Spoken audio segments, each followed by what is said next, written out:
See, that's You're right. smart. That's smart business. People don't understand it. And you get produced by a beat or you produced by Herb Middleton. We kicking it. We ain't taking no L's. I don't care how they feel. We making the moves with it. Welcome back to another episode of Kickin It Wit Killa. Of course, I'm your host, DJ Killa Noise.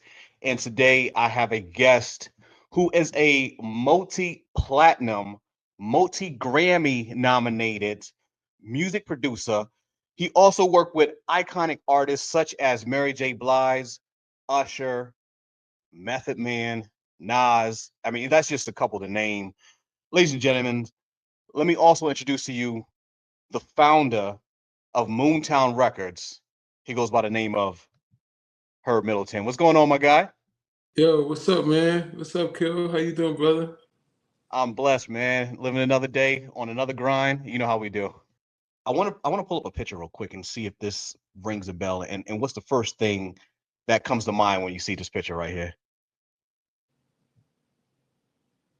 Oh shoot.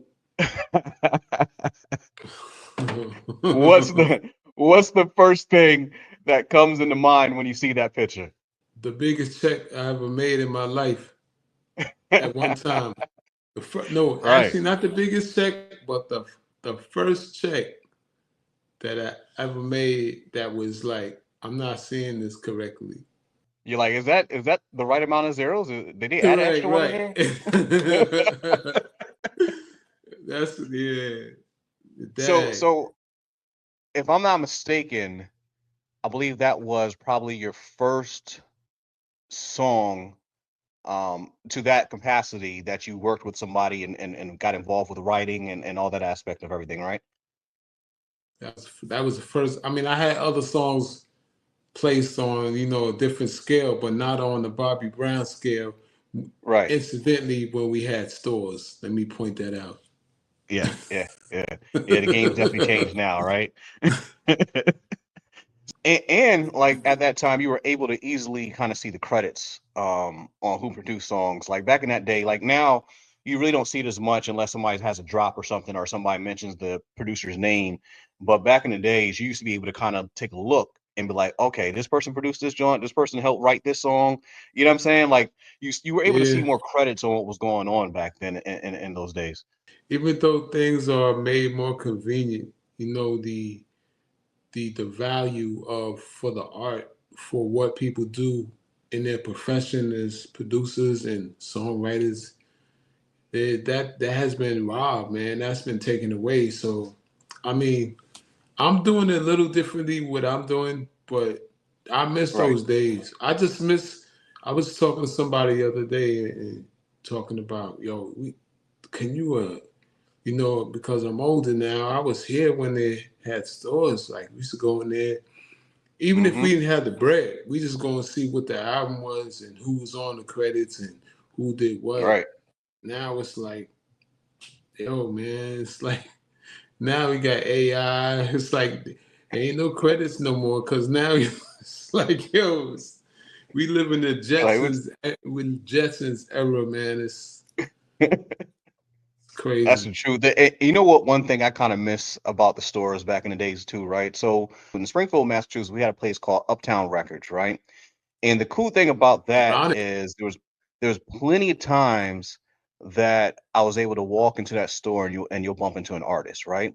I remember one time going in there and I'm like, okay, and I saw these three people there, right? So looking rugged, right? They was like, that you can tell they was like either some New York or New Jersey cats, right? So they're in there, there's three of them. So they kind of go behind the desk and they start signing autographs and whatnot. And come to find out, as I'm sitting and talking to them, and I was a rhymer at that time, so I started busting a couple rhymes, and we kind of had a little session. But come to find out, at that point in time, I got to meet somebody, a group of people that became huge later on in life, right? So you kind of miss that being able to beat those particular artists. So the people that I was able to meet in this Uptown Records is an artist by the name of Wyclef and Lauren Hill, right?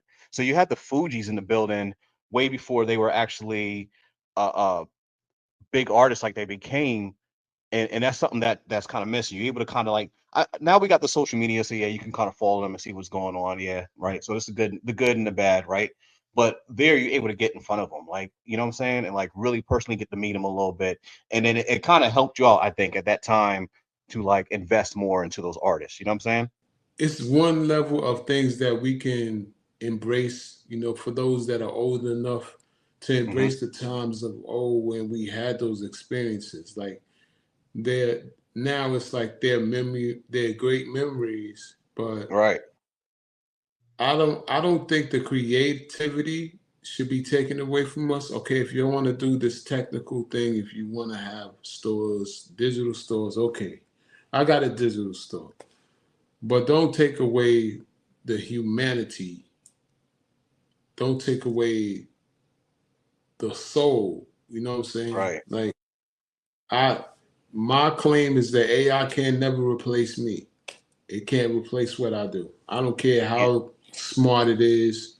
Hmm. It can't compete. And I only want to compete with it because it's Right. technology.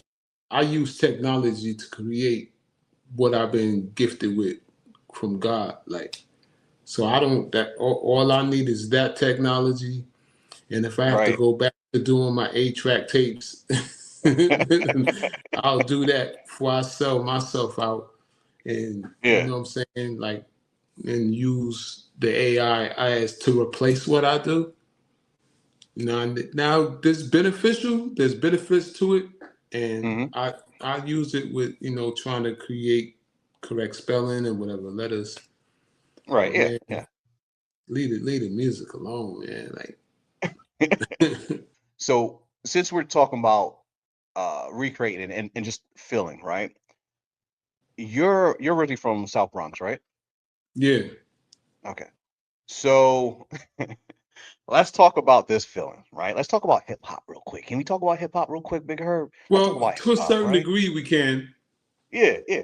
So but what I'm gonna do is I'm gonna bring you back in time a little bit, and I'm just curious on your feeling at that time, right?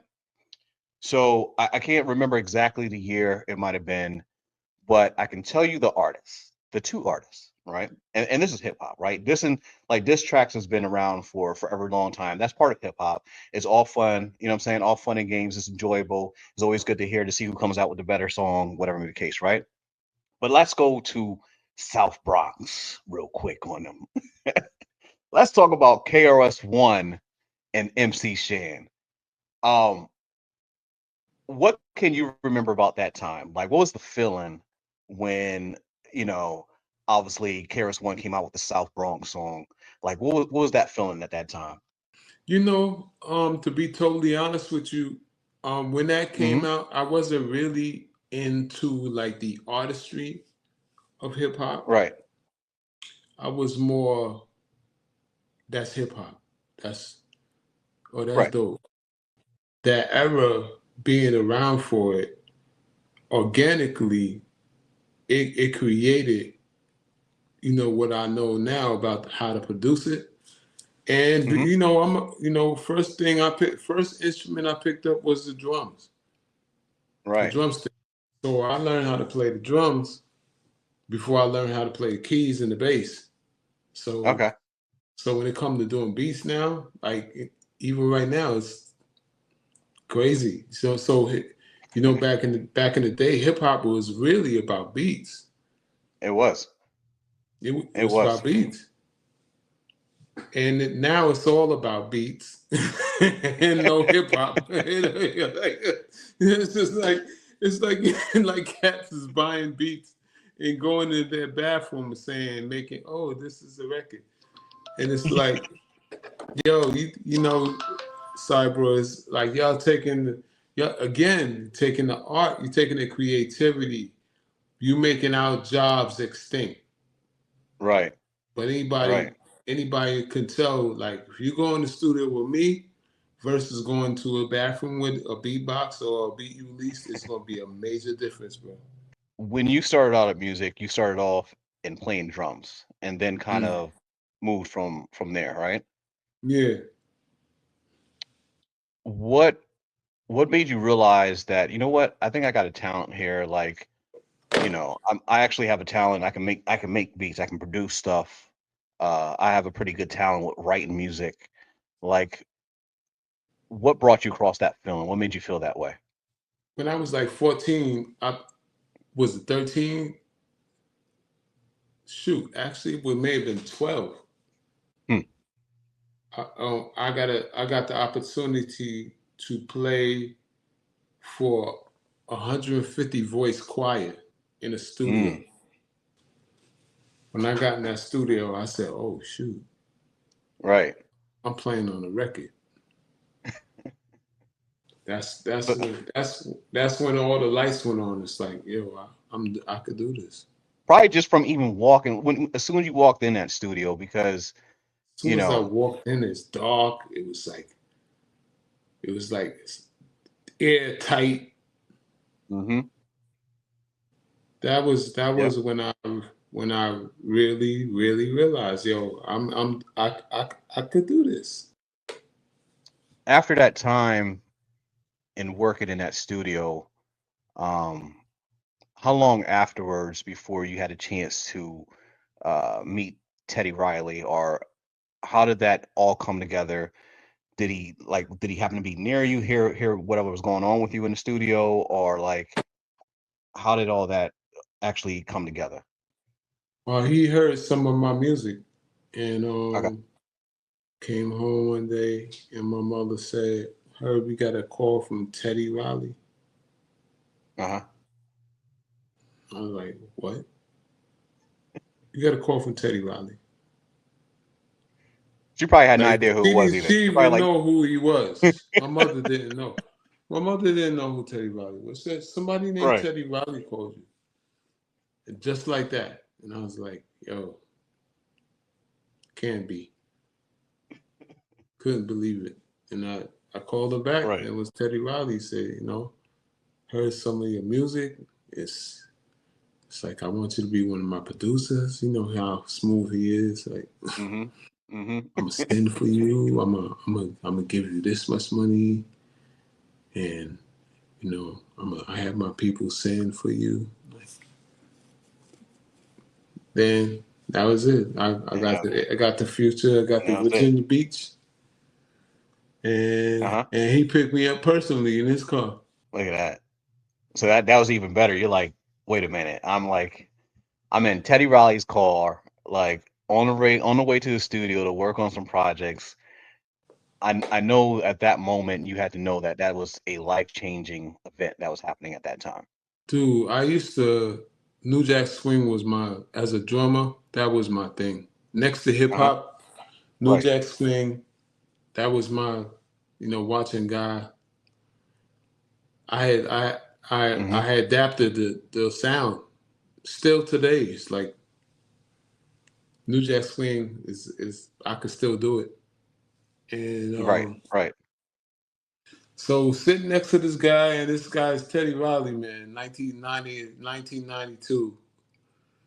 It had to be 92. Mm-hmm. And that's when the Lexus coupes were out. Lexus coupe. Then there's like Mercedes. Yeah. Yeah. That was definitely those times, man. Brand spanking new, smelling like new money. I was like, yo, So it's fair to say, since you co-wrote, you had to been in the studio during that process.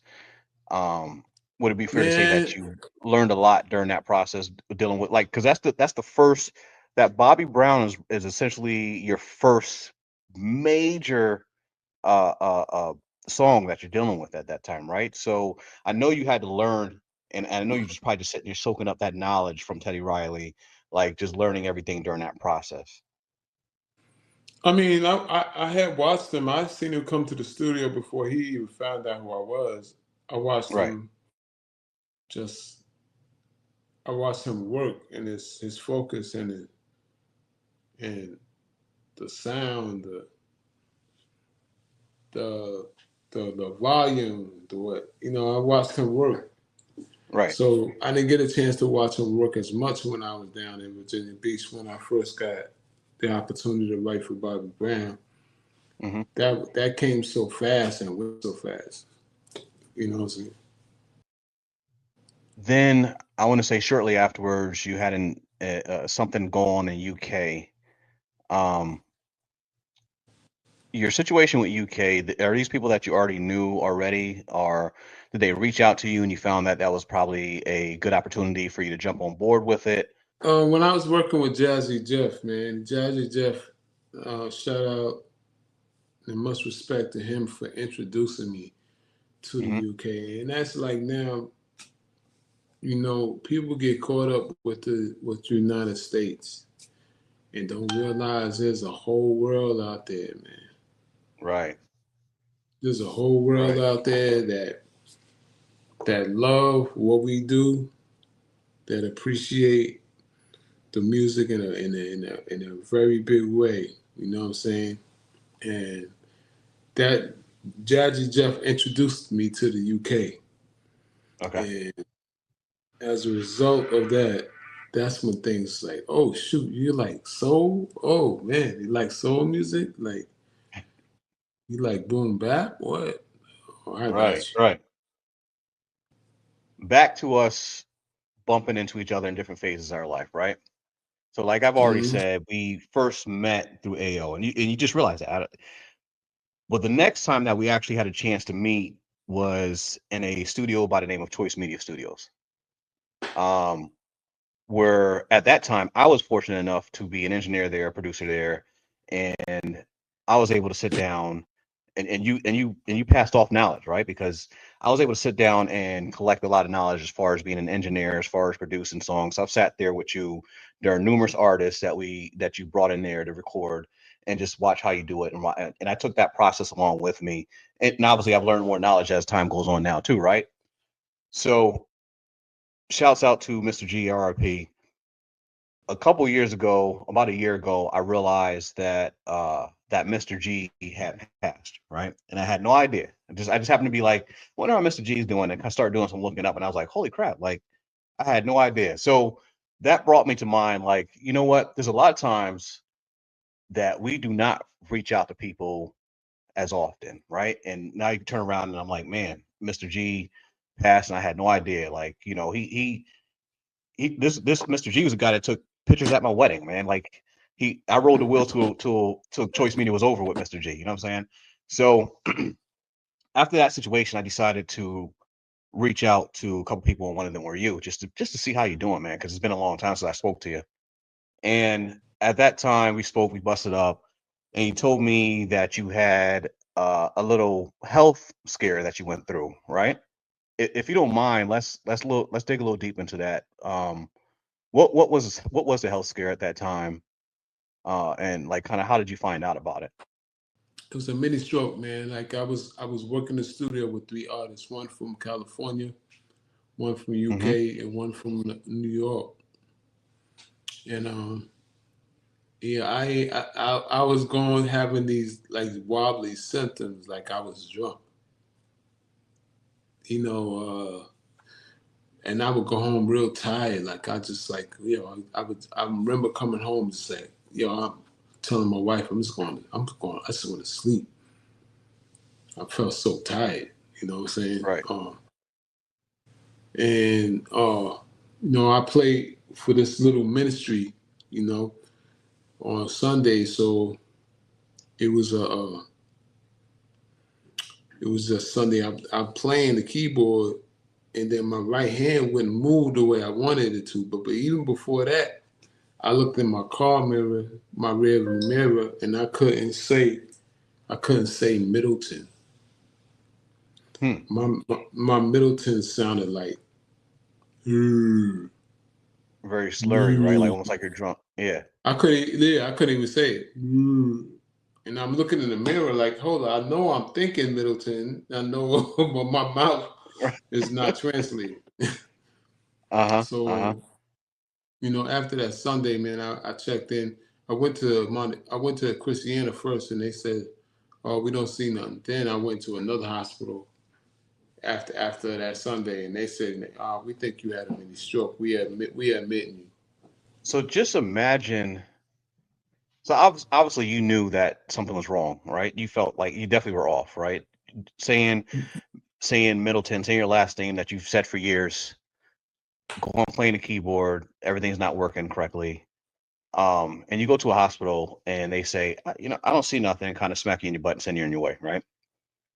Mhm. I think that happens to a lot of people sometimes. And I think that you obviously, and looking back at it, you obviously made the right decision to say, you know what, let me go and get a second opinion because I know the way I was feeling, that's Right, not right. Something's going on, right? right, And so I think that was definitely, you know, that was definitely a blessing that you decided, you know what, I need to get a second opinion on that.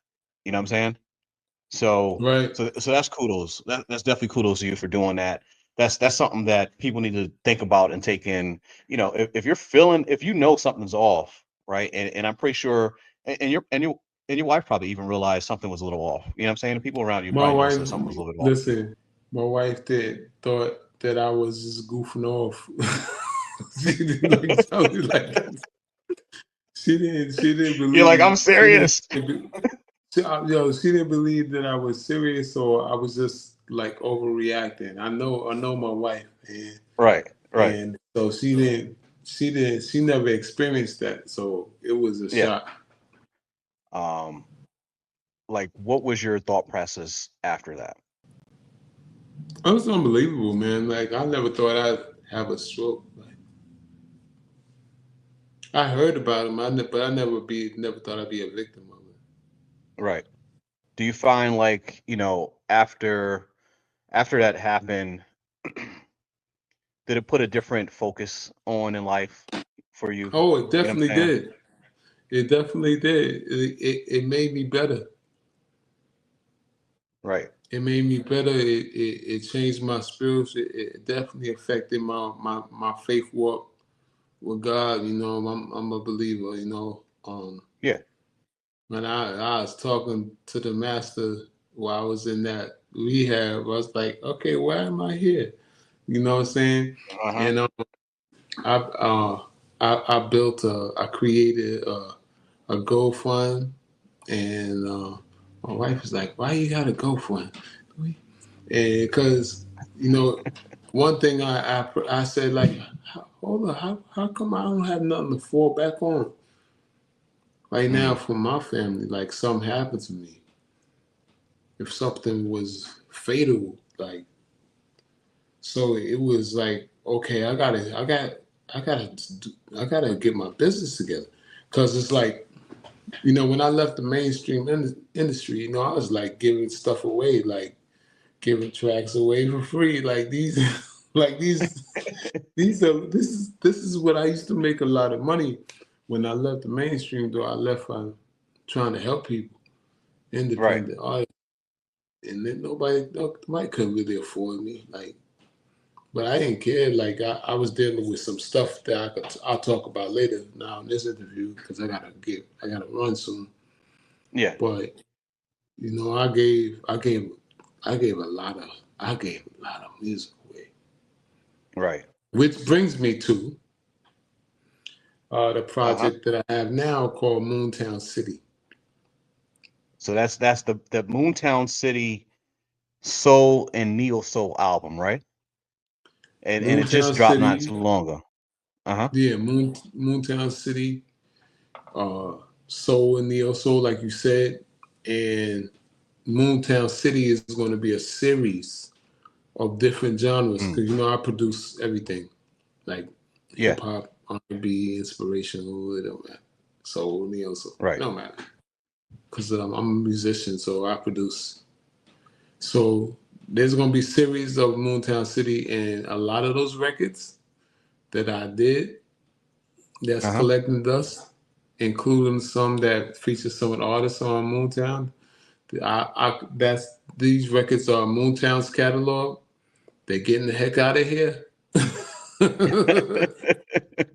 Hey, you know what I'm saying? Like, cause they collected dust, and when I left the mainstream, I kept doing classic music, man. No matter if you was Mary J. Blige or Mary Boo, I don't care. Right.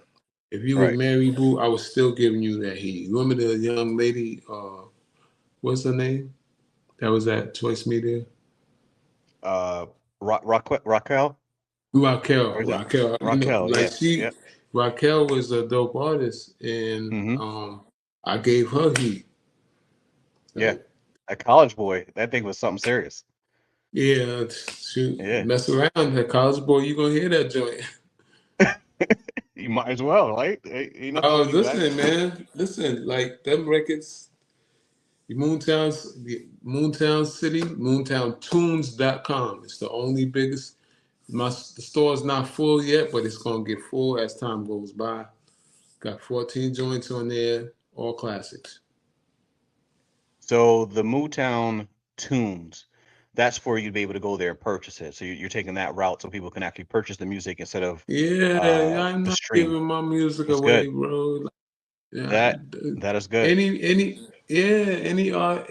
that has ever done this the way I did it, they got to think about what, okay, this technology. But again, I'm not letting technology rob me. Nobody Hmm. with it. Anybody could do what they want to do. Me, my music is valuable. Right. The artists that I've invested to, their craft is invaluable. It's valuable. Yes. So I'm taking Yes. what how successful this is how they gonna benefit from it. Right. How we all benefit from it. So then I'm That's gonna keep good. it going. And I feel like a lot of artists should take that approach. Like, yeah, it's good. Get your streams up. That's whatever. That's cool. Um, but I feel like that's what we are missing. People actually, 'cause that's a talent, man. That's a real, a God given talent that people have, and I feel like a lot of people are selling themselves short by just depending on streams, right? Um, Look, so the if approach you that you're say making, that, if you say that long enough, if you right, keep saying streams, it sounds real minute. It sounds real like streams, right, dollar, streams. yeah, Yo, if I yeah. go if I go to McDonald's, man, could I get a Big Mac for about 30,000 streams? They gonna look at you crazy, like, nah, we're good. Yeah, yeah, like yo, I can't. How many streams? Remember, what's his name? The comedian. Uh What's his one rib? huh. You want a pack of rib? Nah, I just want one rib. I just want Chris one Rock. rib. Chris Rock. Yo, Yeah, yeah. So yeah, man, this is the way I'm doing it, man. And that's good. I'm not selling out. Yeah, I mean, So start that wave. It'd be good to see, other people follow suit. Um, I know there's a couple artists that are trying to do a somewhat approach where they're putting their music up for streaming, but they're also offering where they can sell, where you can buy their music, and they probably give you some extra, whether it be an autograph, whether it be you get an extra track on there that you don't have that you're not able to stream, whatever may be the case. And I feel like that's the wave to go. People kind of need to um, put value back into their music. You know what I'm saying? yeah, Like, and that's what I kind of the feel. yeah. The good thing about me Mhm. is I'm proven. I Right. got I got a track record. So Hmm. if somebody wants to be produced by me, they gonna have to invest. But when they invest, they gonna be investing in something that's smart versus Right. putting their music out there to get streams. You I put your music, if you talking good, if you hot, R&B, hip Hmm. hop, I put Right. it in one of my projects where we can make some real money because eventually those projects are going to end up being tours. See, that was the Yes. whole thing for me to endorse somebody that doesn't have that's new to the game. I didn't realize this how much weight that I have where I can help a new artist. Right. Like, Right. cause if I endorse you, my working with you is already an endorsement. Yeah, That's brand. That's brand. See, that's you're right. smart. That's smart business. People don't understand it, man. Like, if you get produced by a beat or you produced by Herb Middleton, what kind of where's the beat come from? Who It's made it? different, You getting and that's the produced difference. I don't by? think people.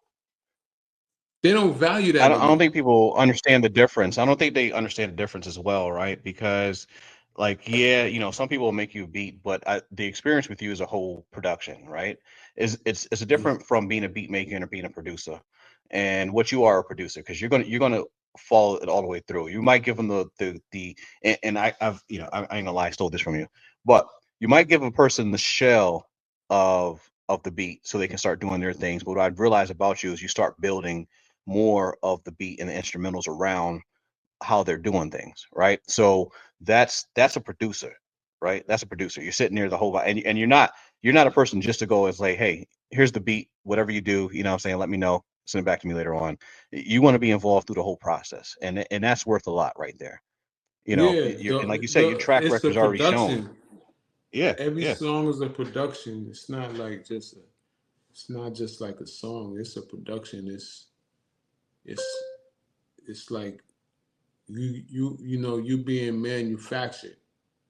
right, That's right, that's that's what it used to be. Now it's like everybody's a creation and everybody could do it, but they can't do it classically. Like you can't exactly. like if I can't with the music that they're making now, couldn't you imagine be like, oh, that was my joint, Oh, you're gonna when you get older, you're gonna be like, oh shoot, that was we was just having fun. Yeah,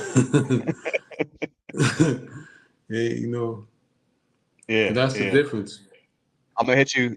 I'm gonna hit you out of left field real quick. I got a question for you out of left field. Who's your favorite artist, whether it be R&B or hip hop? Who is your favorite artist? It doesn't have to be currently. It can be somebody from the past, anywhere. Like, who do you have? Who's on your Did top? I work with You didn't even have to work with them, just period. Michael Jackson, man? Mm. Okay. Okay. Yeah. Yeah. That's Michael yeah. Jackson is like actually the president of my company worked with him, so I'm like, yo, I'm be drilling her. She don't even know I'm be so like I'm be drilling her. So yeah, Michael Jackson, man, because he embodied the artistry of he embodies something we even the hottest hip hop artists, um, they got to be a real person. Right. Right. Michael, he he was a superstar, but if you really know if you could really check Michael out behind the scenes at this interview, he was a regular dude. Right. He was just such a superstar, but he was like he liked kids now, and they try to put that thing on him about kids by him. I ain't believe none of that, man.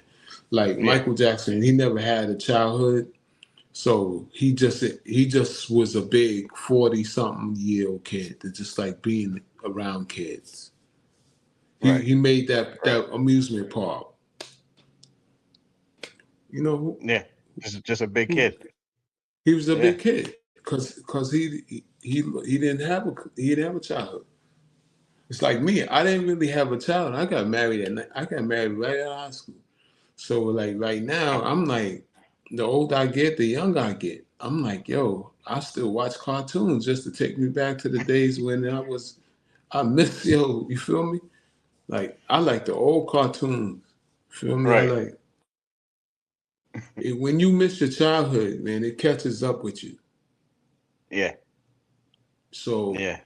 So sometimes it that's just feels good just kind of sit back and you say cartoons, like I ain't gonna hold you, man. Like, I found myself pulling up a certain streaming network and looking at some recreated cartoons that's supposed to feel like the old, like some Marvel stuff, right? So I feel what you're saying. Like just to experience that it's because nostalgic. It's nostalgic. yeah, It's like an old record will take you back to the times when you was younger. Like you could listen to an old record, like Yo, like South Bronx, like you brought that up as a reference. Yeah. Anybody that knows that record, they can remember. Oh man, it was a summer. It was like it. You know, back in the day, they used to have block parties, fire Hmm. hydrants, no guns going off. You know what I'm Right. saying? Everybody just enjoying partying and having a good time. Everybody just enjoying. And now, Yeah. good luck with that one. Hey, I feel you. But hey, Big Herb, I want to thank you for stopping through. Of course, No let's problem, man. revisit it.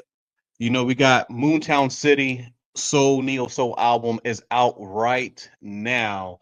How do they get their hands on that? MoontownTunes.com. MoontownTunes.com. MoontownTunes.com. Yeah, as Make soon as sure you y'all get go there, out, it's gonna grab a be the copy. biggest. Yeah, grab a copy. Tell a friend. Tell a friend. Real music. Well, there's a lot of good. A lot of music out here, and there's a lot of Right, independent artists that don't even get the time of day, and everybody's right. on social media doing it, trying to be discovered. And Moontown City is a great way to be discovered. I just leave it like that.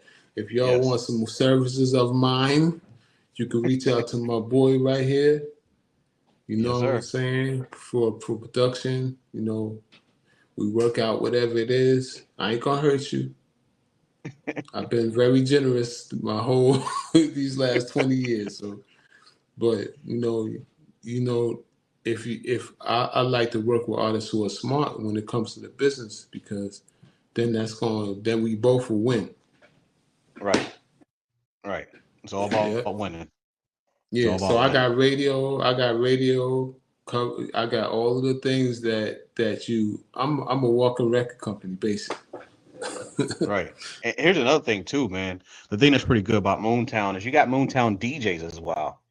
You got Yeah, Moontown you one of DJs, a them. network of DJs. And yeah, I'm one of them. Right? So you got a network of DJs that's willing to put you know what I'm saying? You get something done by Herb Middleton, pass it on to Moontown DJs. And mind you, these DJs are all over the world. I mean, we're talking about Cali, we're talking about Atlanta, we're talking, you know what I'm saying? Like all over the place. And Yeah, that's a really good network actually, itself right there. I'm gonna put one of the songs, the new singles. Actually, the first single is gonna be from remember Pretty Ricky. Yeah, yep, Mm, yeah. Pretty Ricky. I got one of the members on the Moontown projects.